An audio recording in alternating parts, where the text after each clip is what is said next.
Gracias, muchas gracias. Y bueno, de nuevo, buenas noches, bienvenidas a las que se acaban de conectar. Y solo les quiero pedir el favor de que mantengan su audífono en silencio, por favor, para que podamos yo solo hablar así directo, ¿verdad? De una. Bueno, y sin interrupciones. Y bueno, pregunta, ¿quiénes lograron leer? Levanten su mano. Bueno, no importa si no lograron leer también, porque igual vamos a leer esta noche. Y bueno, al estudio de hoy le llamamos manos a la obra, porque hoy es cuando comienza la obra. Hoy es cuando se comienza la construcción, la reconstrucción de Jerusalén. En esto donde vamos a ver aquí detalles, vamos a ver cosas que sinceramente nunca me había dado cuenta hasta ahora que nos pusimos a estudiar y miren, tratamos de resumir, es que es demasiada información, es mucha información y es hermoso y tratamos de venir a traer lo más importante en esta noche, ¿verdad? Pero si ustedes desean que les enviemos información y más sobre este estudio, podemos enviarles más información porque hemos encontrado de verdad oro allá afuera, ¿verdad? Con Águeda. Entonces, bueno, para comenzar ya, ¿se recuerdan que la semana pasada terminamos en el versículo 9 para seguir con el versículo 10 del capítulo 2, para poder terminar hoy el capítulo 2 y poder terminar el capítulo 3 en este día? Y miren, de verdad que van a necesitar su cuaderno de notas porque es bastante información, pero más que información, lo que el Señor les está hablando a cada una en sus vidas, en sus corazones hoy, ¿verdad? Entonces, abran su Biblia en Nehemías 2. Vamos a comenzar desde el 9, solo como para retomar ahí. Y bueno, okay. Y bueno, dice aquí, vine luego a los gobernadores del otro lado del río, este es Nehemías, y les di las cartas del rey, y el rey envió conmigo capitanes del ejército y gente a caballo, pero oyéndolo Sanbalat, Horonita y Tobías el siervo amonita, les disgustó en extremo que viniese alguno para procurar el bien de los hijos de Israel. Y podemos ver aquí, ¿verdad? Que la semana pasada Águeda compartió a detalle qué era lo que estaba haciendo Nehemías antes de venir y antes de regresar a Jerusalén, que no era solo, ok, bueno, nos vamos, quiero ir a hacer esto y me voy. Fue un proceso de planeación, de organización. Y aquí fue donde él vino, pasó por lugares para poder llegar a Jerusalén. Pero vemos aquí en el versículo 10 que Sanbalat y Tobías les disgustó en extremo que viniera Nehemías o alguien que pusiera interés en reconstruir los muros de Jerusalén. Ahora, Sanbalat era gobernador de Samaria y posiblemente Tobías era gobernador de Amón. Y quiero que veamos acá. Espérame, que no sé por qué no me cambia. Ahí está. Y este es un mapa de cómo estaban antes las naciones en esta área del Medio Oriente. Y pueden ver, aquí está Jerusalén en la estrellita, no sé si pueden ver mi cursor. Y Samaria está muy cerca. Aquí, y aquí pueden ver Amón, ¿verdad? Pueden ver Amón. Y luego bueno, mejor les hablo más adelante, pero pueden ver la cercanía de estos países, de estas naciones que están cerca de Jerusalén, y lo que ellos hacen es sentirse amenazados. Ahora, estos dos personajes vieron la llegada de Nehemías como una amenaza a su estatus. La hostilidad de ambos se dirige contra el bienestar de todo el pueblo. No es contra Nehemías, es contra todos. Probablemente su oposición era más religiosa que política. Ahora, Sanballat representa a la gente que está en contra de que el reino de Dios avance. Sanballat y más gente intenta que paren, que te veas, que uno pare, que uno se vea estancado, que uno se vea arruinado, que uno sienta ganas de tirar la toalla. Ahora, pongamos atención quién verdaderamente es nuestro enemigo y por quién estaba siendo usado Sanballat y Tobías, ¿verdad? ¿Por quién estaba verdaderamente siendo usado? Ahora veamos acá. En Salmos 86:14 dice, oh Dios, los arrogantes se han levantado contra mí. Estas son palabras de David. Y una banda de violentos han buscado mi vida y no te han tenido en cuenta. Segunda Timoteo 3:12 dice, en verdad todos los que quieren vivir piadosamente en Cristo Jesús serán perseguidos. En Efesios 6:12 dice, porque no tenemos lucha contra sangre y carne, sino contra principados, contra potestades, contra los gobernadores de las tinieblas de este siglo, contra huestes espirituales de maldad y de las regiones celestes. Ahora, quiero que sepamos esto. En nuestra vida vamos a ver muchas veces este tipo de oposición en nuestra contra. Hay muchos pasajes de la palabra donde personajes de la Biblia hablan de la oposición intensa que han tenido para realizar la obra de Dios. Como por ejemplo, Jesús siempre tuvo oposición de los fariseos, siempre. Daniel, oposición de sus enemigos cuando lo veían prosperar. De la misma manera José, también David tenía oposición de naciones, su propio hijo. Reconozcamos quién es verdaderamente nuestro enemigo. Cuando alguien habla de nosotros, nos maltrata o nos cierran las puertas, tengamos en cuenta que esto es espiritual y no carnal. Aquí la palabra nos lo está diciendo. Y así mismo vamos a ver en el libro de Nehemías todas las veces que los enemigos de Israel se oponen a la reconstrucción de los muros. Esta no es la primera vez y lo vamos a seguir viendo y lo vamos a seguir viendo hasta el final, lo vamos a seguir viendo, la oposición. Pero aún con oposición, el carácter de Nehemías se mantuvo, la fe de Nehemías se mantuvo en Cristo Jesús, en Dios. Entonces ahora nosotros, que estamos acá, que estamos en la tierra, estamos vivos, recordemos que el mundo espiritual es aún más real que nuestro mundo que podemos tocar, ver, respirar. Y no olvidar que cuando alguien viene, una persona viene a atacarnos en distintas áreas de nuestra vida, tengamos en cuenta, el enemigo lo está usando. Tristemente está usando a la persona, ¿verdad? Tristemente. Y aún creo que hemos sido usados nosotros en otras oportunidades, pero traigamos a memoria en ese momento este versículo de Efesios 6:12. ¿Quién verdaderamente quién es el que está poniendo oposición a nuestra vida? Quiero leer otro versículo. Más adelante les quiero leer otro versículo. Bueno, sigamos con la lectura. Versículo 11. Me dice aquí, llegué pues a Jerusalén y después de estar ahí 3 días, me levanté de noche, yo y unos pocos varones conmigo, y no declaré a hombre alguno lo que Dios había puesto en mi corazón que hiciese en Jerusalén.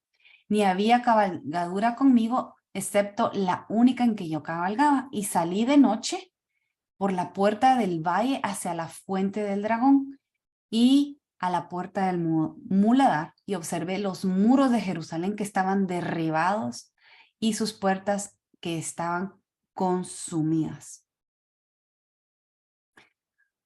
Y luego dice, pasé luego a la puerta de la fuente y al estanque del rey, pero no había lugar por donde pasase la cabalgadura en que iba. Y subí de noche por el torrente y observé el muro y di la vuelta y entré por la puerta del valle y me volví, y no sabían los oficiales a dónde yo había ido, ni qué había hecho, ni hasta entonces lo había declarado yo a los judíos y sacerdotes, ni a los nobles y oficiales, ni a los demás que hacían la obra. Y vemos acá por dónde fueron las puertas y los lugares donde Nehemías fue a inspeccionar de noche, donde nadie se dio cuenta. Aquí podemos ver otras características de Nehemías, del liderazgo de Nehemías. Nehemías no era de aquel que iba con voz alta y trompeta diciendo lo que iba a hacer. Y esa es una característica muy importante de un líder, y especialmente que tenía una misión tan importante, que era reconstruir Jerusalén. Y bueno, solo para leer rápido esto, ¿verdad? Vemos acá que primero pasó, dice la palabra, por la puerta del valle, que está acá, ¿verdad? Y lo ven la puertita. Luego por la fuente del dragón. Luego por la puerta del muladar, que está, y luego por la puerta de la fuente. ¡Ay! Se me fue. Y vemos acá que se queda en el estanque del rey y luego regresa a donde estaba. Ahora, como les decía antes, podemos ver nuevas características de Nehemías. Hemos visto desde el principio y lo venimos mencionando desde la primera clase, las características del liderazgo de Nehemías. Y yo creo que a todos nos ayuda a recordar esas características, a pensar en qué puedo yo mejorar como líder. Porque en realidad todos tenemos un papel, un rol de líder en nuestra vida, ya sea en la casa, sea uno como hija, como madre, como, como trabajador. Siempre vamos a tener un rol de liderazgo en algún momento, pero ¿en dónde podemos mejorar?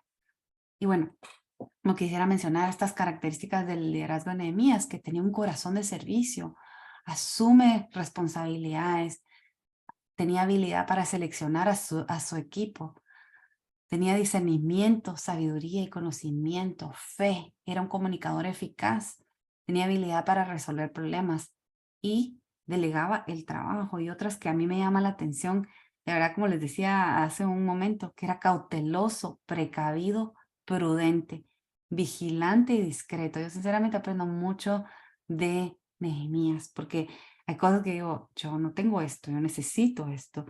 Y bueno, creo que esto nos enseña bastante. Y bueno, siguiendo luego con la lectura, versículo 17 en adelante, y dice: les dije pues, vosotros veis el mal en que estamos, que Jerusalén está desierta y sus puertas consumidas por el fuego.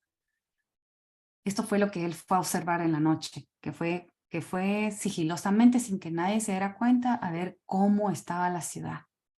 Y luego les dice, ahí donde ven las letras rosadas: venid y edifiquemos el muro de Jerusalén y no estemos más en oprobio. Ahora, detengámonos un momento acá y ver la palabra oprobio. Antes de que pase a la siguiente diapositiva, no sé si me pueden escribir ahí qué piensan ustedes que es oprobio, sin buscar en Google, sin buscar en el celular. ¿Qué es lo que piensan? Lo primero que se les viene a la mente que significa oprobio. Te voy a dar unos segundos ahí. ¿Qué es oprobio?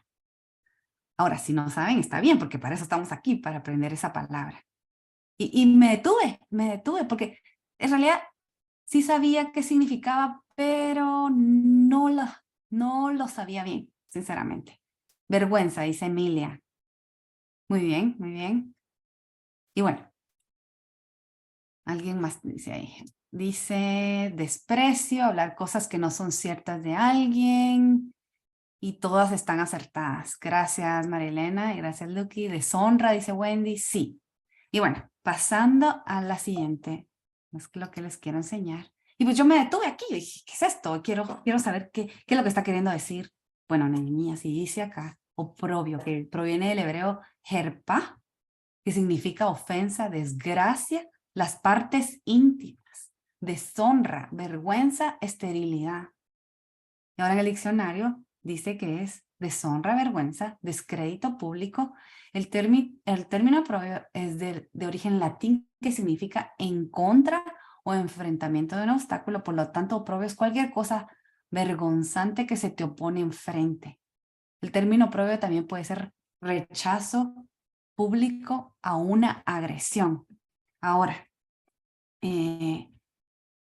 vemos aquí es la palabra oprobio, y esto es lo que está queriendo decir. Y dice Nehemías, y no estemos más en oprobio, no más vergüenza. Claro, ahorita estamos en vergüenza y la gente se burla. Y estos que quieren levantar, esos muros, y se burlaron de ellos, hicieron comentarios, hablaron mal de ellos a sus espaldas, pero Dios tenía un plan, Dios tenía un plan. Como les decía la semana pasada, tenía una carta bajo la manga, que nosotros así lo decimos, ¿verdad? Pero lo que a mí me llama la atención y me consterna cuando estaba escribiendo esto y buscando, yo digo, como humanos, nuestra naturaleza, como Dios nos hizo, como Él, en ciertos modos, ¿verdad? Ya uno escoge cómo dirigir su vida, pero nuestra naturaleza es de ayudarnos los unos a los otros. Y si no lo podemos ver ahorita que pasó lo de Turquía, ¿cómo no nos consternó? O sea, nos dimos cuenta cómo nos consternó ver derribado las ciudades. Nosotros tenemos una amiga que es misionera en Turquía y ella nos cuenta en un audio que una ciudad completa, no recuerdo el nombre de la ciudad, totalmente desaparecida. La ciudad desapareció completamente, que se cayó todo. Entonces, ¿y cuánta gente no murió? Y bueno, ¿y qué fue lo que pasó? Naciones se levantaron a ayudar, otras no, pero muchas naciones se levantaron a ayudar, mucha gente comenzó a ver cómo le hacía para ayudar. Esa es nuestra naturaleza, de ayudarnos los unos a los otros, de tener ese amor humano. Eso es de Dios. Y cuando vemos esto, yo digo, Sanbalat y Tobías, y ahorita va a aparecer otro, se opusieron, se rieron, se burlaron, y se decían todo lo que podían decir, ¿verdad? Como dice acá, descrédito público y tantas cosas. No pudieron ayudar. Es más, se sintieron amenazados. En vez de ir, no, pues si yo voy a ir a ayudar a que se levanten mis hermanos. ¿Qué pasaría si pasa algo en algún país hermano nuestro? ¿Qué hacemos los guatemaltecos? ¿O qué hacemos? Porque aquí tenemos de todas las naciones, de muchas naciones. Nos levantamos a ayudar, nos levantamos a... Esa es nuestra naturaleza. Pero cuando el enemigo se mete a los corazones, es cuando esto ya no pasa. Esto se deshace, esta naturaleza se vuelve otra, ¿verdad? Y bueno, solo quería mencionar esa palabra oprobio, que los israelitas se sentían en vergüenza. Y bueno, siguiendo con el versículo 19, solo quiero leer el 18, dice, entonces les declaré cómo la mano de mi Dios había sido buena sobre mí, y asimismo las palabras del rey me había dicho, y dijeron, levantémonos y edifiquemos, así esforzaron sus manos para bien. Versículo 19 dice, pero cuando lo oyeron Sanbalat Horonita, Tobías el siervo amonita y Gesem el árabe, hicieron escarnio de nosotros y nos despreciaron diciendo, ¿qué es esto que hacéis vosotros? Os rebeláis contra el rey.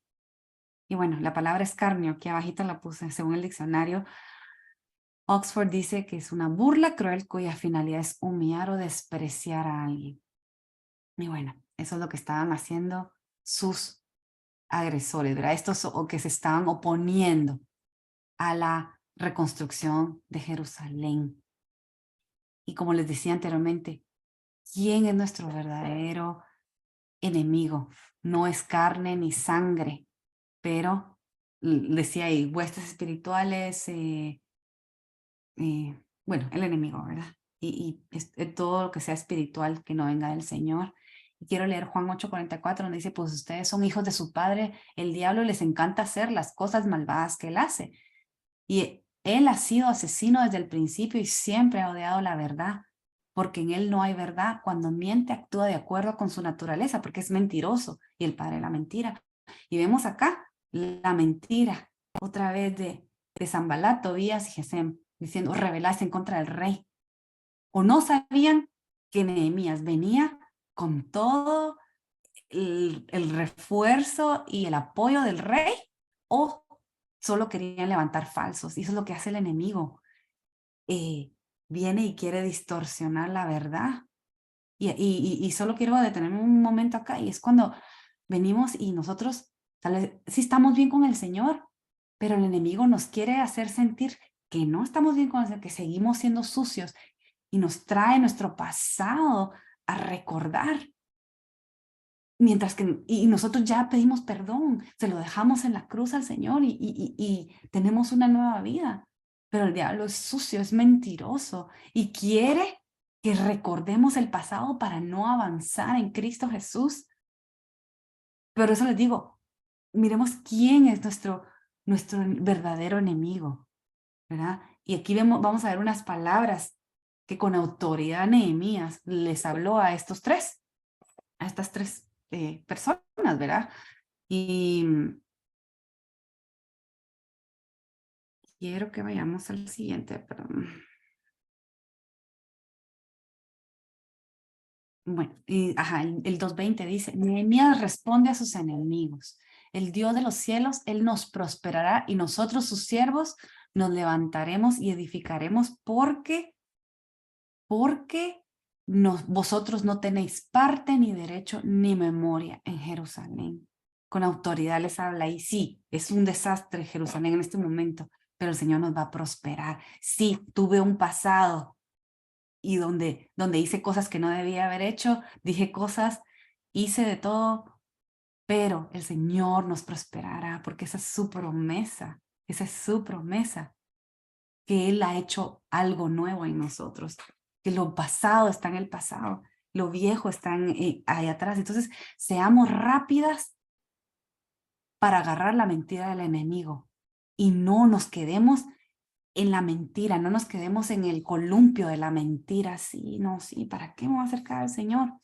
Y es más, no sé si les ha pasado, cuando yo comencé a caminar con el Señor, me pasaba de que comenzaba y quería buscar al Señor y me ponía a leer la palabra y me quería centrar en el Señor. Y más cosas malas le pasaban a uno. Y digo, Señor, pero es la oposición del enemigo que no quiere que pasemos al siguiente nivel, que pasemos esa raya. Es un poquito, solo el Señor está pidiendo un poquito más. Resistid al diablo y él huirá de vosotros, dice la palabra, ¿verdad? Entonces, bueno, sigamos con Nehemías. Y bueno, para poder terminar este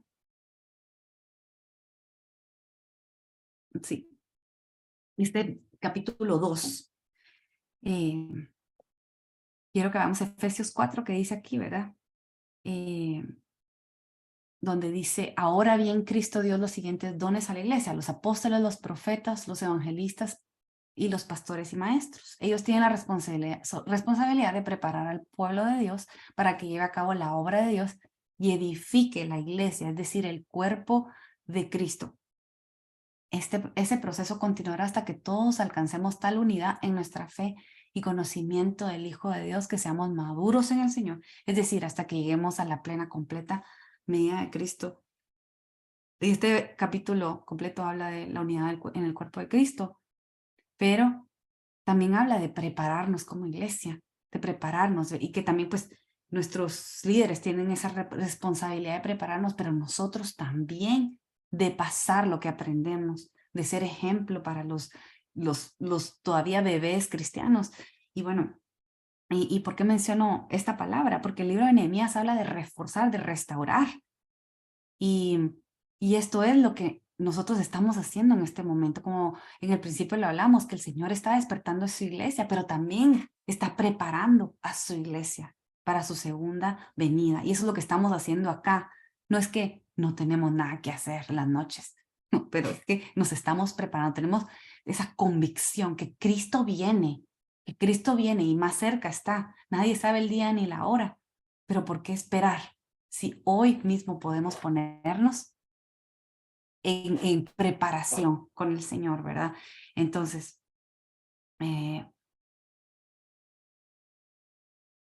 esto ya lo leí. Bueno, ahora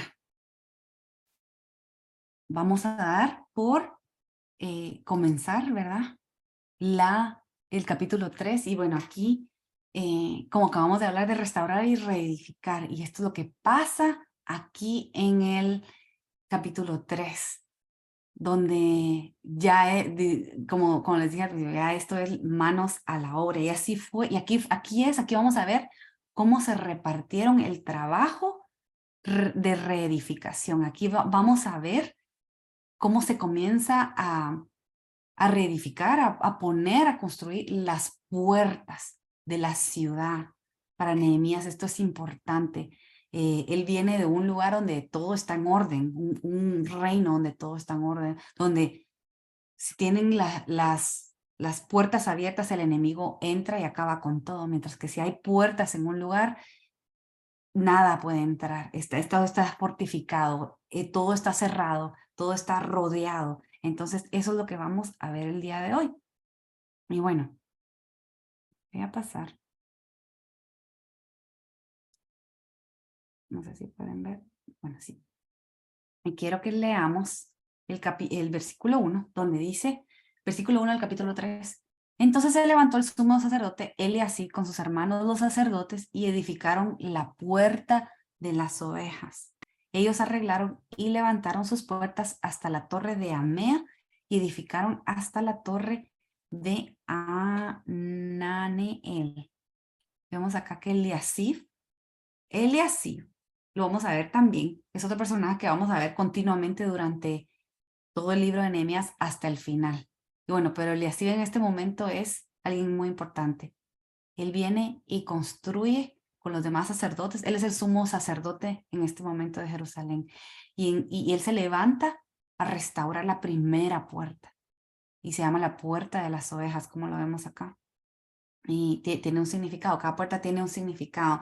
Vamos a ver Eliasib también, su nombre significa Dios restaura o restituye. Esta puerta, bueno, solo quiero leer esto, de la tribu, él viene de la tribu de Leví, hijo de Joacim, nieto de Jesúa, el que había regresado de Babilonia con Zorobabel.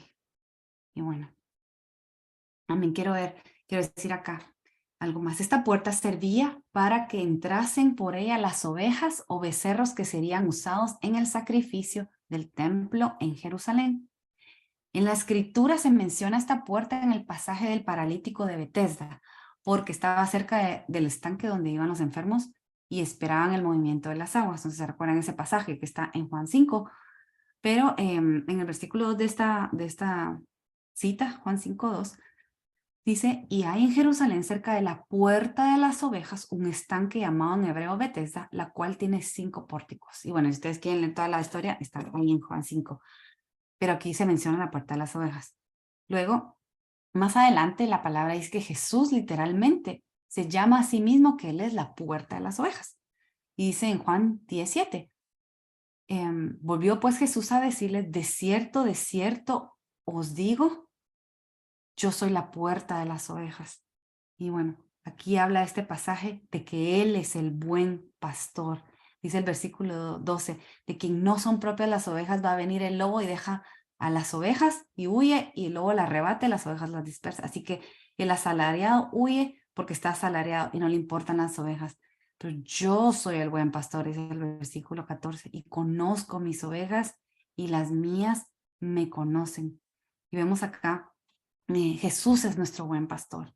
Entonces, sin duda, esta puerta simboliza la salvación y nuestra relación personal con Jesús, el único lugar seguro donde encontramos paz, gozo y el verdadero amor. No tenemos que ir a buscar allá afuera por algo más. No hay nadie como nuestro buen pastor, Jesucristo nuestro Salvador. Y también podemos ver en esta puerta, encontramos descanso, descanso, que sabemos que nuestro pastor nos está cuidando, nos está guiando, que no somos una iglesia sin pastor, pero somos una iglesia con el buen pastor. Y versículo 2 de Nehemías 3:2, en el capítulo 3, versículo 2 dice, junto a ella edificaron los varones de Jericó y luego edificó Zacur, hijo de Imri.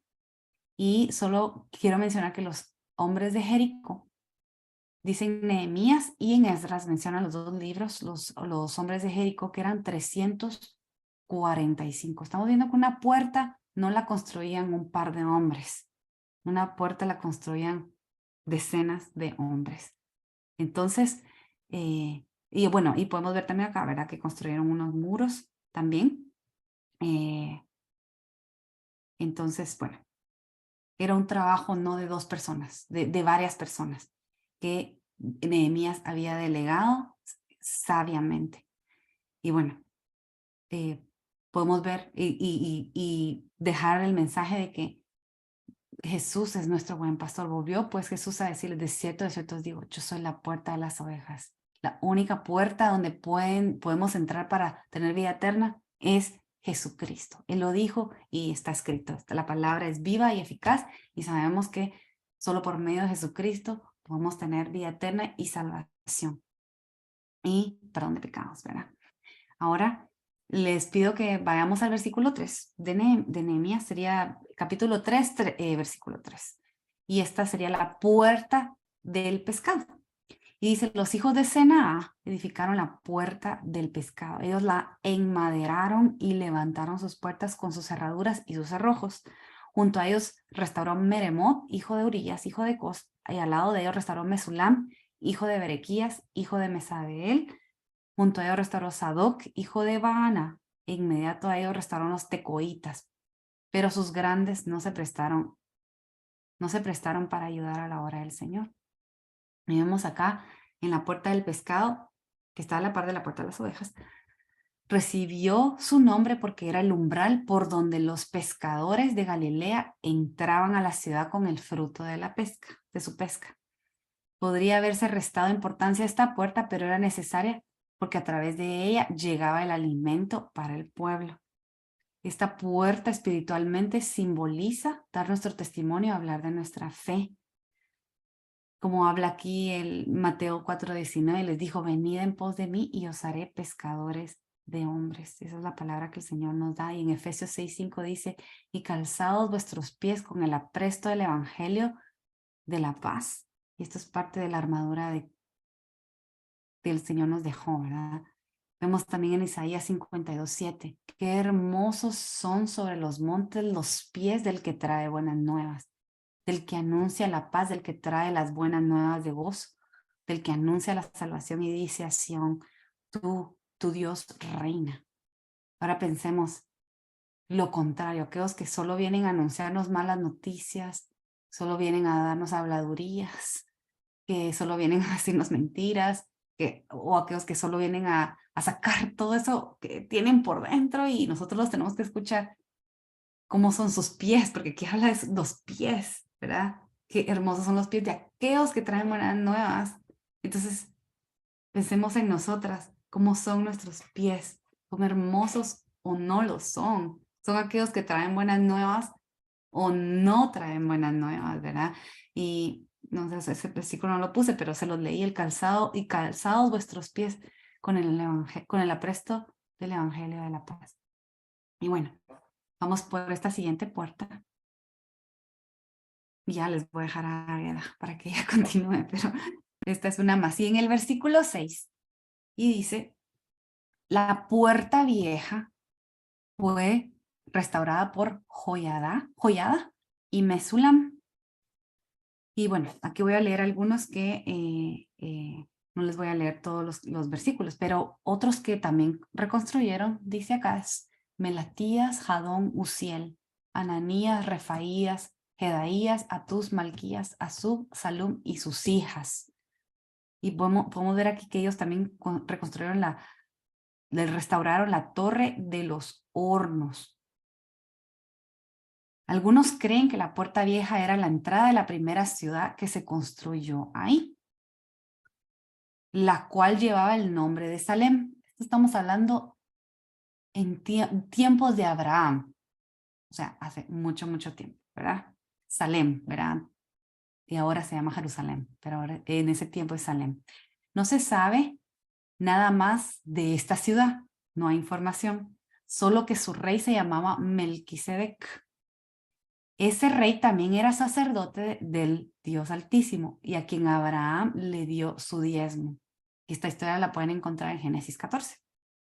Ahora, la puerta vieja representa, yo creo que esta es una de mis puertas favoritas, no sé por qué, pero bueno, sí sé por qué, ahorita les voy a explicar, pero me toca mucho esta puerta y les voy a decir, Esta puerta representa las sendas antiguas. Es la verdad y la sabiduría que existe aún antes de que la tierra fuera formada. Son los secretos de la vida que están escondidos en la palabra de Dios, pero para encontrarlos debemos buscarlos porque no están a simple vista. Entonces, cuando venimos nos metemos a la palabra del Señor y le pedimos al Espíritu Santo que nos guíe, que nos diga, Espíritu Santo, háblame, háblame. Y es que es ahí cuando Él nos muestra esos secretos. Y tal vez hemos leído ese capítulo, lo hemos leído unas 20 veces anteriormente y hemos escuchado predicas anteriormente. Pero en ese momento el Espíritu Santo le pedimos su ayuda y Él quiere mostrarnos otra dimensión de su palabra. Entonces esto es lo que está queriendo decir. El libro de Jeremías 6:16 dice a su pueblo, paraos en los caminos y mirad y preguntad por las sendas antiguas, cuál sea el buen camino y andad por él y hallaréis descanso para vuestra alma. Las sendas antiguas, los caminos antiguos y la puerta antigua o vieja son importantes porque nos recuerdan el camino correcto, lo que ha sido bueno desde siempre y para siempre y lo que en verdad conviene. Y esto me recuerda Mateo 24:35. El cielo y la tierra pasarán, pero mis palabras no pasarán. Aunque hayan profecías que ya se hayan cumplido, la palabra es viva, está viva. Entonces, aquí habla de nuevo de que volvamos a las sendas antiguas. Y una cosa más, en nuestros tiempos existen muchas cosas nuevas. La tecnología cada día presenta nuevas herramientas y opciones para facilitar nuestra vida. Vamos viendo cómo todas las cosas van mejorando, evolucionando y siendo más efectivas y eficaces. Por eso corremos el peligro de pensar que lo nuevo es mejor que lo antiguo en todos los sentidos, pero nunca podremos anteponer algo nuevo a la verdad de la palabra de Dios que no ha cambiado y que permanece para siempre. Recordar lo antiguo también nos lleva a no olvidar de dónde Dios nos ha sacado y todo lo que ha hecho por nosotros. Pero eso no quiere decir que tenemos que vivir en el pasado y en los pecados del pasado. No quiere decir nada de eso, pero está renovándonos en la palabra del Señor, renovando nuestra mente. Y esas son las sendas antiguas que el Señor quiere que mantengamos en nuestras familias, en nosotros y en nuestras futuras generaciones. Esas sendas antiguas sigan permaneciendo y prevaleciendo en nuestras generaciones. Bueno, ahora les voy a dejar el tiempo con Águeda. Solo quiero poner esto. Dame un segundito, Águeda. Dale. Ok.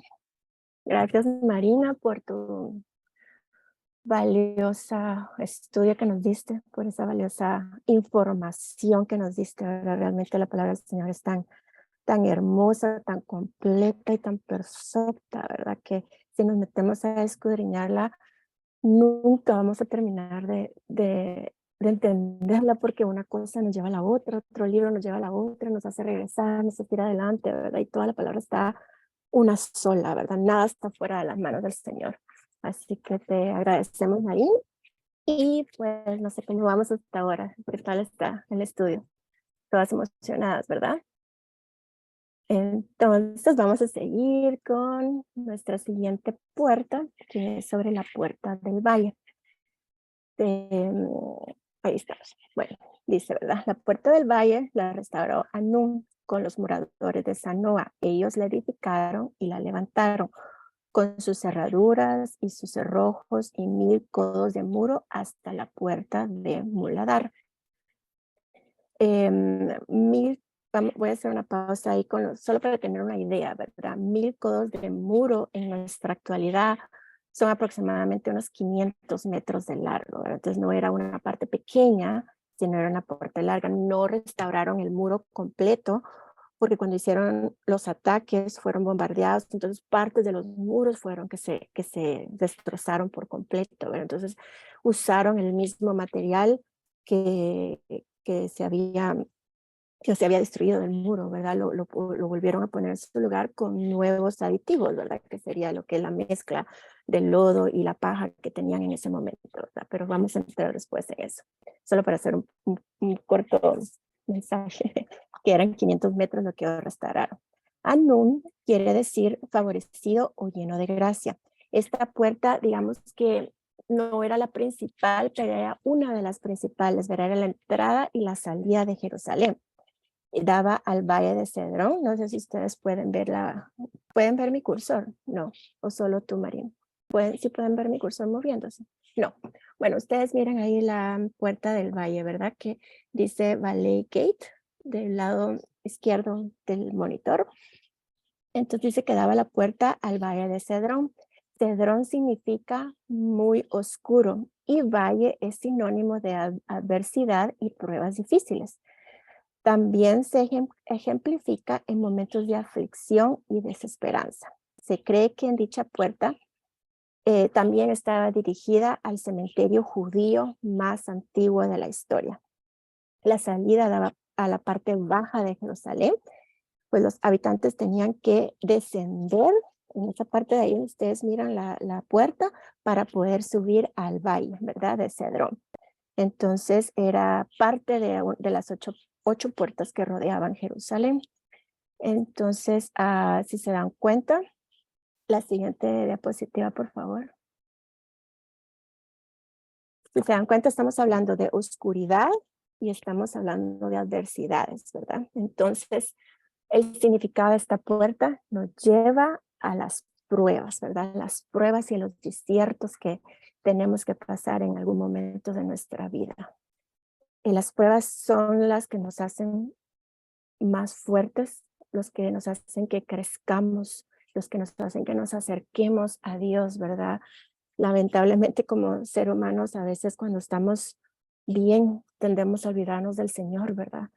Y prácticamente nos creemos que no lo necesitamos en ese momento, pero cuando viene el desierto y cuando viene la prueba es cuando allí nos acercamos al Señor, ¿verdad? Entonces en algún momento necesitamos pasar por ese valle, necesitamos pasar por esa prueba.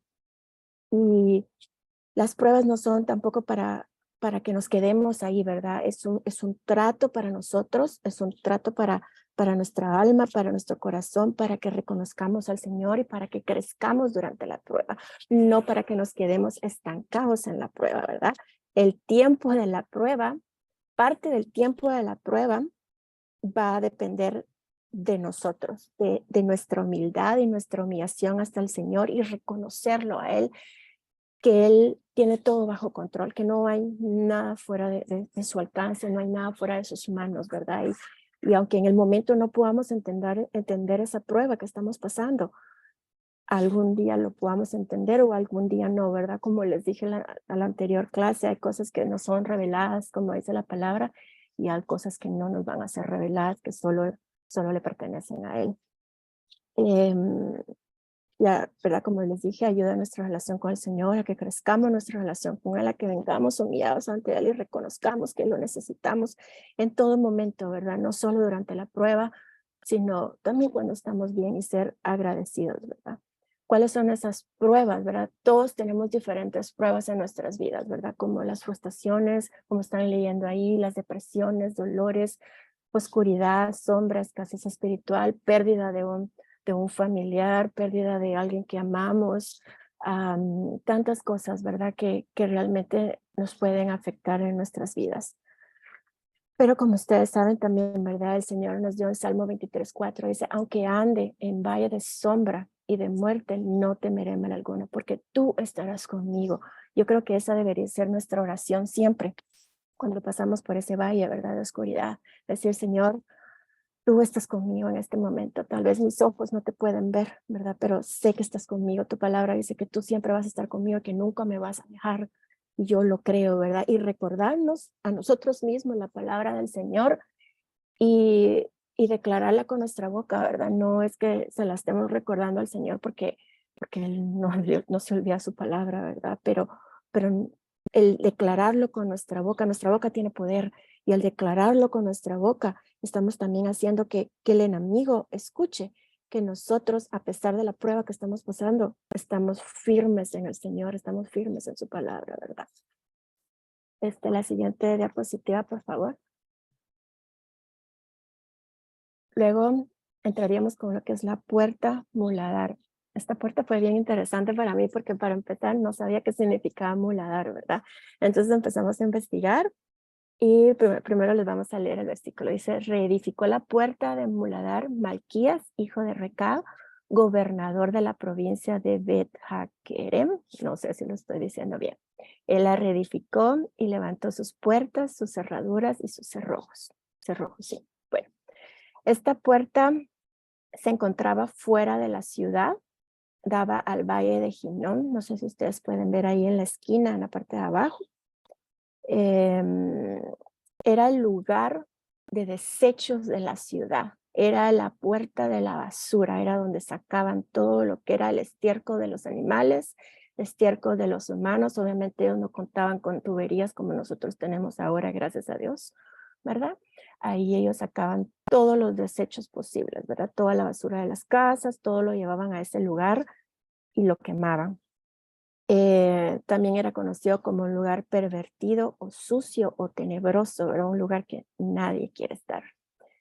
Entonces, Malquías significa Jehová es rey y es un significado muy importante, ya que para nosotros entender en qué estamos mal, primero tenemos que entender que el Señor, que Jehová es nuestro rey, ¿verdad? Porque a través del Espíritu Santo, Él nos va a hacer entender en qué estamos mal y qué es lo que tenemos que cambiar en nosotros.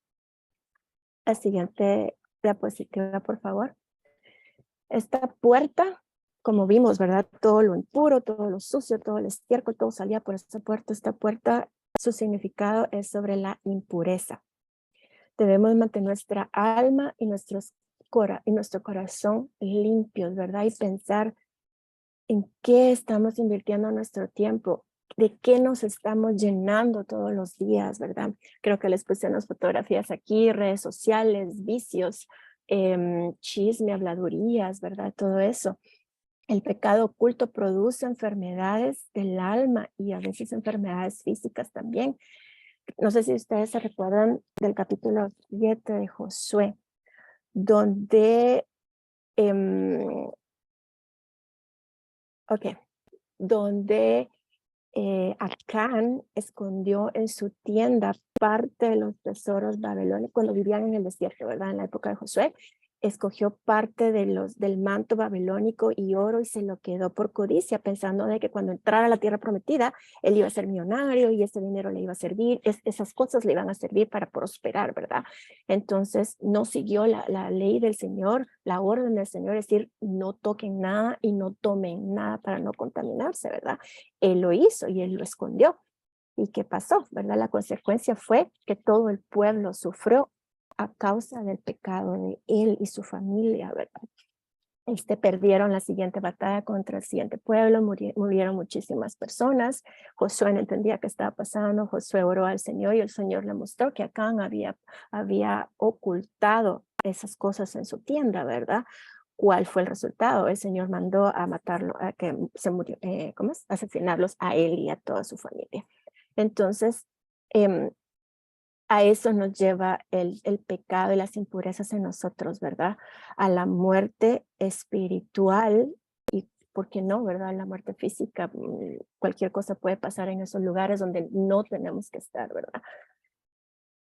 ¿Cómo podemos empezar de nuevo a construir nuestra relación con Dios? Hay que sacar, para poder venir a su presencia. Miren, dése cuenta, no sé si están tomando notas, pero el proceso de la reedificación de las puertas tiene un significado también, ¿verdad? El orden por el cual se fueron reedificando y construyendo también tiene un significado. Entonces, si se dan cuenta, pasamos primero lo que era las puertas que mencionó Marina, luego la del valle donde estamos en lo tenebroso, luego salimos de ahí, luego el Señor nos pide que limpiemos nuestra alma, limpiemos nuestro corazón, nos acerquemos a Él, porque sin esa limpieza no podemos estar delante de Él, ¿verdad? Él es perfecto, Él es puro y no se puede mezclar, ¿verdad? Yo escuché a una pastora que dijo de que estamos llenando nuestra alma, ¿verdad? Nuestra alma es como un vaso de agua limpia, ¿verdad? Si ponemos una gota de agua, de drenaje, esta agua ya no sirve. ¿verdad? Ya no sirve por completo. Con una gota que se ponga, ustedes no, definitivamente no se la van a tomar. Pero no es lo mismo de que el vaso esté completamente sucio de agua de drenaje y pongamos una gota de agua limpia y purificada. No va a pasar nada, esa gota se va a contaminar con todo, ¿verdad? Entonces, si nosotros no limpiamos nuestra alma, no limpiamos nuestro corazón, por más que leamos la palabra, por más que nos estudiemos y nos edifiquemos en la palabra, esa palabra no va a pasar nada, porque estamos sucios, estamos completos de cosas que el Señor no le gusta. Entonces, para poder llegar a su presencia tenemos que limpiarnos, ¿verdad? Y de esto habla esta puerta en lo espiritual. ¿Cómo hacemos eso, verdad? ¿Cómo? No, lo anterior todavía, gracias. ¿Cómo sacamos toda esa basura, verdad? Primero tenemos que reconocer al Señor como nuestro Salvador, como nuestro único Salvador, ¿verdad? Ese es el primer paso, reconocerlo, aceptarlo en nuestro corazón y saber que lo necesitamos, ¿verdad? Y reconocerlo como nuestro Salvador. Luego, después de eso, venir ante Él a pedirle perdón, ¿verdad? Por todo lo que hemos hecho aquí. Todas sabemos que lo que hemos hecho, ¿verdad? Y todos tenemos eso en nuestro corazón, de qué es lo bueno y qué es lo malo, ¿verdad? No es aquí de, ay, yo no sabía, no, sí sabemos lo que estamos haciendo, sabemos qué es lo bueno y qué es lo malo. Y venir con un corazón humillado ante el Señor y arrepentirnos de nuestros pecados, ¿verdad? Pero arrepentirnos de verdad y no arrepentirnos y volverlo a hacer, ¿verdad? Y luego volver a pedir perdón y luego volver a hacerlo y luego pedir perdón, ¿verdad? Porque no, eso no va así. Sino arrepentirnos, obviamente todos los días tenemos que venir a la presencia del Señor a pedir perdón por nuestros pecados, porque pecamos hasta con una mirada, ¿verdad? Entonces siempre tenemos que estar, permítanme un segundito, ok, tenemos que estar limpiando nuestro corazón y limpiando día con día. También a veces es necesario una administración, ¿verdad? Bueno, no voy a entrar en esto, pero hay muchas cadenas generacionales también que tenemos que cortar y que no conocemos de eso. Y entonces necesitamos ser ministrados, ¿verdad? No por cualquier persona debe existir un ministerio, una iglesia que ustedes pueden ir y no se le puede abrir su corazón a cualquiera, ¿verdad? Sino a alguien que realmente esté metido en la palabra del Señor. La siguiente, por favor. La sexta puerta que fue reparada fue la puerta de la fuente. Salum, hijo de Consoje, oficial del distrito de Mizpa, reparó la puerta de la fuente. La edificó, la revistió y asentó sus hojas, sus cerrojos y sus barras, y la muralla del estanque de Siloé y el jardín del rey hasta las gradas que descienden de la ciudad de David. Salom no solo reparó la puerta, sino también, disculpe, la muralla que va al estanque de Silo y al jardín del rey, dice la palabra, ¿verdad? Esta puerta parece que fue la más dañada porque fue la puerta cuando Marina nos comentó de que Nehemías estaba haciendo el recorrido y visitó unas cuantas puertas primero y hubo una que él no pudo acceder. No pudo llegar a esa puerta, ¿verdad? Incluso el animal donde él estaba montado, unos dicen que era caballo, otros dicen que era burro, no pudo llegar a esa puerta. Entonces se asume que esta puerta fue la que estaba más dañada de todas, ¿verdad? Esto significa que era la puerta que era el centro de ataque de los babilónicos, ¿verdad? Era por la cual se cree que fue la primera puerta donde ellos pudieron ingresar y fue la primera puerta que ellos destruyeron. La puerta de la fuente se deriva porque es el principal acceso a la fuente y el manantial de Gijón. No sé si ustedes pueden ver ahí la puerta de la fuente. Ahí abajito, aquí a la par de la esquinita. Ahí la otra, esta. Bueno, ahí está. El principal almacenaje de agua de Jerusalén, ¿verdad? Si ustedes miran, está cerca del agua y era la vía de acceso que ellos tenían para poder ingresar el agua también ahí. También estaba la puerta del agua, pero también era muy importante la puerta de la fuente. La puerta de la fuente representa a Dios mismo, es el significado de la fuente de vida, ¿verdad? Porque sin agua la ciudad se muere sin agua, no hay habitantes, sin agua no hay vida, sin agua no hay cultivo, no hay nada, ¿verdad? Entonces, el significado de esta puerta representa a Dios mismo, ¿verdad? Salmo 36:9 nos dice, porque contigo está el manantial de vida y en tu luz veremos la luz. Esta puerta fue edificada y revestida y está acompañada del estanque de Siloé, como les dije, el jardín del rey y las gradas desde la ciudad de David. La siguiente, por favor. Entonces, no, la otra. La siguiente, esa. Bueno, dice, algunos lugares importantes accesibles por esta puerta eran el estanque de Siloé o el estanque del rey. No sé si ustedes se recuerdan que en esa fuente de Siloé Jesús dio la vista a un ciego en un día de reposo. Eso lo encontramos en Juan 9:7. Luego dice el jardín del rey. La palabra jardín también se traduce como huerto. Y si leemos Cantares 4:15, dice que tú eres fuente de huertos, pozo de agua vida y corrientes que fluyen del Líbano. Las gradas hacia Sión o ciudad de David. Las gradas que descienden desde la ciudad de David nos hablan de la humillación para ir, prácticamente es como simbólico, ¿verdad? Las gradas para buscar la fuente, pues tenía que bajar, ¿verdad? Es como la parte simbólica de la humillación para poder llegar a la presencia de Dios, ¿verdad? Que Él es nuestra agua viva. La siguiente, por favor. La fuente en la escritura simbolizan varias cosas, como les había comentado, ¿verdad? El Evangelio de Juan 8:39 nos dice, el que cree en mí, como dice la escritura, de su interior correrán ríos de agua viva. Esto dijo el Espíritu que había de recibir los que creyesen en él. En nuestro tiempo, esta fuente simboliza al Espíritu Santo. El Espíritu Santo es el que nos trae la vida, los que nos refresca, nos da esa paz que viene del Señor, ¿verdad? Y nos ayuda a tener esa conexión con el Señor, nuestro espíritu con el Espíritu Santo, nos ayuda a estar conectados en la presencia del Señor todo el momento. Nos aconseja, nos discierne y hasta, disculpen, lo más profundo que hay en nuestro interior. Sí, como les había dicho, ¿verdad? Si en una ciudad no hay una fuente o no hay agua, no hay vida, ¿verdad? No hay nada para beber. También el Señor dijo, en el último día de la fiesta de los tabernáculos es el más solemne de ese día de la fiesta, ¿verdad? Jesús se puso de pie y exclamó, si alguno tiene sed, que venga a mí y beba. De aquel que cree en mí, como dice la Escritura, brotarán ríos de agua viva.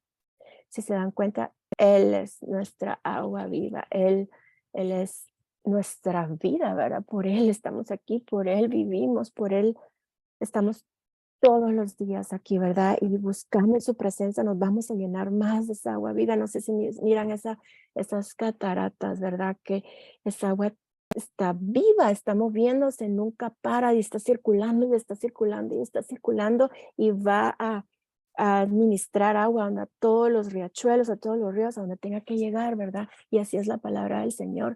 Mientras más estudiamos, mientras más nos llenamos, está llenando cada parte de nosotros, ¿verdad? Y cada parte de nuestro corazón. Yo miro nuestro corazón como una casa, ¿verdad? Y llena de cuartos que tiene que llegar la palabra para que cada cuarto sea limpio, cada cuarto sea limpiado, limpiado, hasta que podamos tener un corazón agradable ante el Señor como lo tuvo David, ¿verdad? Conforme a su corazón, decía la palabra. La siguiente diapositiva, bueno, las siguientes 2 diapositivas, ¿verdad? Vamos a empezar con la siguiente. Aquí les voy a hacer un resumen, ¿verdad? No les voy a leer todo porque pues ya estamos un poquito faltos de tiempo, pero aquí más que todo desde el versículo 16 hasta el versículo 27 habla de que se repararon muros, ¿verdad? Aquí no está hablando ya de puertas, sino aquí está hablando de muros, del trabajo en equipo, ¿verdad? Cómo ellos trabajaron. Si se dan cuenta, como les dije, ellos no eran constructores, ellos eran desde gobernadores, desde artesanos, desde joyeros, de todos, se unieron, ¿verdad? Podemos ver el amor por el trabajo de Dios, el amor por el pueblo de Dios y por el pueblo de ellos, ¿verdad? Se unieron en equipo para trabajar por tramos, ¿verdad? No lo hicieron todo de un solo, sino simplemente fueron trabajando por tramos. Incluso Si se recuerdan, ellos trabajaban el tramo que estaba enfrente de sus casas, ¿verdad? Para ser un poco más ordenados y no cruzarse la ciudad para ir al otro lado a trabajar. Entonces, pero sí hubieron grupos, ¿verdad? Se le llamaban como distritos y apoyaron a los otros grupos, ¿verdad? Para poder terminar la construcción de los muros. Yo estaba investigando y ellos más o menos levantaron en total unos 4,000 metros de largo de muros. Para las que están en Estados Unidos, pues en otros países fueron aproximadamente 2,500 millas que levantaron de muros. Los muros tenían unos 12 metros de altura y tenían 3 metros de grosor. Ustedes ya se podrán imaginar, ¿verdad? Una, una pared normal tiene como 75 centímetros de grosor, es un block, ¿verdad? Como le llamamos en Guatemala. Entonces, imagínense 3 metros de largo, casi que es una habitación, ¿verdad? Eso tenían de grosor los muros. Ellos utilizaron las mismas piedras que cayeron de las partes de los muros que se dañaron, obviamente con más piedras nuevas traídas de los ríos que estaban ahí alrededor, y usaron una mezcla de barro con paja para poder afirmar el material, ¿verdad? Entonces fue un trabajo arduo. La verdad, no tengo ahorita el tiempo de cuánto se llevaron construyendo, pero sí, pues llevó tiempo, ¿verdad? Y como decía Marina, eran grupos grandes, no eran 3, 4 personas, ¿verdad? Que estaban construyendo, sino que todos se unieron en equipo para trabajar en, en los planes de Dios, ¿verdad? Y yo me pregunto, nosotros nos unimos como equipo para trabajar en la obra del Señor. ¿Realmente nos unimos o estamos separados? Si ustedes se dan cuenta, lamentablemente, hablando en lo que es el, el, ¿cómo se dice?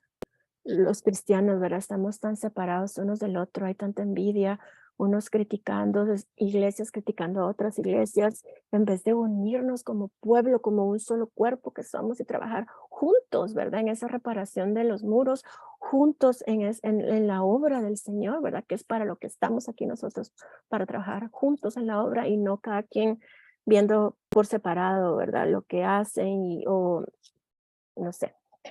Bueno, eh, la siguiente, por favor. Creo que estamos ya saliendo de tiempo y me voy a apurar.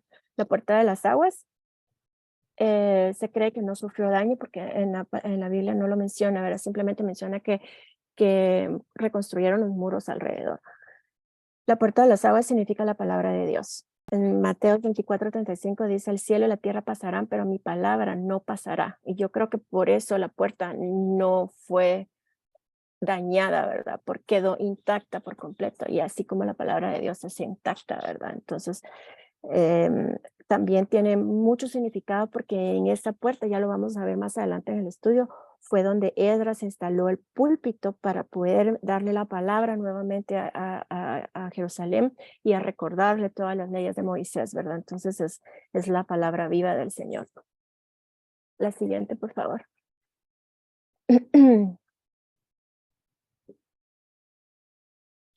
Esta, disculpe. Bueno, esta era la de las aguas que les estaba diciendo. Sí, la siguiente, por favor, disculpen. Ok, aquí es donde le dice el cielo, la tierra. No, bueno, sí, la de los caballos. Bueno. El caballo, esta puerta tampoco menciona que fue destruida, ¿verdad? Pero está mencionada y solamente voy a hacer un breve resumen para que tengan una idea qué significan los caballos, ¿verdad? El caballo era utilizado por los guerreros solamente, ¿verdad? Era la puerta donde pasaban los reyes de Israel con sus carros o caballos cuando iban o venían de una guerra, ¿verdad? Era solamente utilizada para ese momento, ¿verdad? Los caballos eran utilizados, son símbolos de guerra, ¿verdad? Entonces, si se dan cuenta, en la actualidad lo que podemos decir que los caballos son símbolo de la guerra que nosotros tenemos espiritualmente, ¿verdad? La siguiente, por favor. Dice, tarde o temprano, como les dije, tenemos que enfrentar batallas espirituales, pero no tenemos que tener miedo porque el Señor está con nosotros. Nuestra guerra, como dijo Efesios 6:12, ¿verdad? No es contra carne ni sangre, ¿verdad? Sino es en lo espiritual. No tenemos que poner nuestra fuerza o nuestra fe en este caso, digámoslo, en los caballos, ¿verdad? Sino en el Señor es donde tenemos que aferrarnos en estas guerras espirituales que tenemos día con día, ¿verdad? Los guerreros ponían su fe y en su fuerza en los caballos, porque cada vez que ellos iban a pelear, si el pueblo era el contrario, ellos no tenían caballos, ellos sabían que iban a ganar la guerra porque ya iban en caballos que eran más veloces y los ayudaban a moverse más rápido. Entonces la fe de ellos estaba puesta en los caballos. Pero nosotros tenemos que poner nuestra fuerza en la fuerza en el Señor y no en lo terrenal. Se los doy a breve resumen, ¿verdad? Para llegar a lo que es la puerta oriental. La siguiente, por favor. La puerta oriental para mí realmente me impactó conocer esta puerta. Es tanta información que podríamos hacer un estudio completo de esta puerta. Esta puerta, después de ellos, Sadoc, hijo de Emer, hizo reparaciones frente a su casa y tras él hizo reparaciones Semaías, hijo de Secaías, portero de la puerta oriental, ¿verdad? Esta puerta es llamada también puerta de la misericordia, puerta de oro, puerta de la vida eterna y puerta dorada. Esta puerta quedó intacta, no la repararon tampoco, ¿verdad? Estaba bien. Era la puerta del amanecer, estaba así que al oriente, ¿verdad? Era la puerta que a ellos les indicaba cuando era de día, muchas personas tenían miedo de la noche porque pensaban que iban a ser atacados por los pueblos alrededor, ¿verdad? Entonces ellos siempre estaban enfocados en esa puerta, esperando que el sol saliera, ¿verdad? Entonces decían, bueno, otra noche que logramos pasar, que no nos atacaron. Era la puerta que daba directamente al templo. No sé si ustedes la pueden ubicar ahí, que dice East Gate, que está cerca del templo. Esta puerta era la puerta de acceso al templo, ¿verdad? Y en la época de Salomón. Luego, y la ubicación es enfrente de la puerta, se puede ver el Monte de los Olivos. Y en medio de la puerta y del Monte de los Olivos está el Valle de Cedrón. Y atrás, donde ustedes miran dónde está el templo, actualmente por los musulmanes está el Domo de la Roca, donde vamos a entrar, entonces la siguiente puerta, ¿verdad? Esto es muy interesante porque desde la siguiente diapositiva, por favor, desde el año 810 después de Cristo, esa puerta permanece sellada por completo, ¿verdad? Los musulmanes decidieron cerrarla porque ellos no querían que nadie tuviera acceso a lo que es el Domo de la Roca. Entonces, y aparte de eso, todavía construyeron de este lado, si ustedes lo ven, un cementerio. ¿Por qué la cerraron? Porque ellos creían, ellos saben las profecías de la Biblia, ¿verdad? Entonces ellos sabían, en Ezequiel 44:12 dice, bueno, ahorita les digo, ellos sabían que el Mesías, cuando viniera o cuando venga, tiene que pasar por esa puerta, ¿verdad? Entonces, para ellos, el cerrarla con concreto, eso implicaría, eso, según ellos, ya no va a poder pasar el Mesías a través de esa puerta, ¿verdad? Y encima de eso, ¿por qué construyeron el cementerio? Porque en la ley de Moisés, todo sacerdote que no podía entrar a un cementerio, no podía estar cerca de los muertos porque era impuro para ellos, ¿verdad? Entonces, eso era como un obstáculo, o sea, no solo cerramos la puerta, sino también les construimos un cementerio para que ellos no tengan acceso al Domo de la Roca, ¿verdad? Que es un lugar muy discutido entre musulmanes y judíos, que no lo vamos a hablar hoy, ¿verdad? Pero sin querer, digámoslo así, los musulmanes estaban cumpliendo una profecía de Ezequiel 44, ¿verdad? Que se las voy a leer. Dice, entonces me hizo volver por el camino de la puerta exterior del santuario que da hacia el oriente y estaba cerrada. Y el Señor me dijo, esta puerta estará cerrada, no se abrirá y nadie entrará por ella, porque el Señor Dios de Israel ha entrado por ella, por eso permanecerá cerrada. Esta puerta simboliza la venida de Cristo, ¿verdad? Mucha gente tiene los ojos puestos en esta puerta por lo mismo, porque cuando el Señor dice que cuando Él regrese, va a poner sus pies en el monte de los olivos, ¿verdad? Y este monte de los olivos queda enfrente de la puerta. Entonces, como resumen de esta puerta, les invito a que lean Zacarías 14, 1, 11, ¿verdad? No puedo seguir hablando por el tiempo, pero yo les puse esta imagen, ¿verdad? Que ningún cementerio, ninguna puerta sellada, nada va a impedir que el Señor venga, ¿verdad? Nada, la palabra del Señor se cumple se cumplió, se está cumpliendo y se cumplirá, ¿verdad? Entonces para mí no importa que sellen, no importa que la cubran de metal, no importa que quieran hacer lo que quiera, el Señor viene, ¿verdad? El Señor viene y viene por su pueblo. Y viene, ¿verdad? Ese valle que les digo que es de Cedrón, que está entre la puerta de Oriental y el Monte de los Olivos, es el valle donde se va a pelear la última batalla, ¿verdad? Que es la batalla del Armagedón.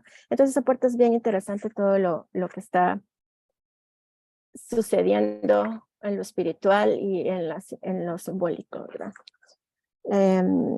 Es una puerta, yo la miro como una puerta de esperanza, ¿verdad? Una puerta de que tenemos que poner nuestros ojos en las cosas del cielo, poner nuestros ojos en la mirada, ¿verdad? De Él, de que Él está pronto y que tenemos que reparar, tenemos que limpiarnos, tenemos que prepararnos como novia que somos de Él, ¿verdad?